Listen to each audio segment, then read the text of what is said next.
فیض گنج کی چاروں اہم نہروں میں پانی کی شدید قلت نے زندگی مفلوج کر دی ہے۔ نہروں میں جاری غیر منصفانہ روٹیشن کے خلاف آبادگاروں، سول سوسائٹی اور شہری اتحاد نے irrigation S D O office کے سامنے ڈیرے ڈال لیے ہیں۔ اسی حوالے سے یہ رپورٹ دیکھیے۔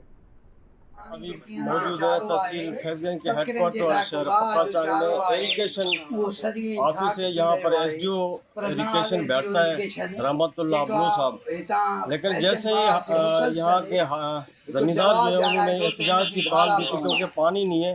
ابھی اس ٹائم لوگ پیاسے مر رہے ہیں، جانور پیاسے مر رہے ہیں، پرندے پیاسے مر رہے ہیں کیونکہ گرمی کی شدت بہت زیادہ ہے۔ اس موسم میں اس گرمی میں پانی گورنمنٹ دیتی ہے، لیکن اس ہماری جو سندھ گورنمنٹ میں انہوں نے ایسا ظلم کیا ہے ہاریوں کے ساتھ، کنمیوں کے ساتھ، جانوروں کو بھی انہوں نے نہیں بخشا، انہوں نے پانی بند کر دیا ہے۔ ایسے ہم موقف پوچھتے ہیں زندگی ہے اور وہ پانی اس زرعی ملک میں، یہ جو ریاست ہے یہ زرعی ریاست ہے، اس ریاست میں ابھی جب کاشت ہو رہی ہے اسی ٹائم پانی کا بند کرنا یہ ظاہر کرتا ہے کہ یہاں کے جو طاقتور آدمی ہیں، جو طاقتور دھرے ہیں، وہ نہیں چاہتا کہ یہاں کے جو مڈل کلاس اور لوور کلاس آدمی ہیں جو کھیتی باڑی کرتے ہیں اور اس ملک کو چلاتے ہیں، اس ملک کے پی اے کو چلاتے ہیں، مطالبہ ہے کہ ہمارے تحصیل کو پانی دیا جائے۔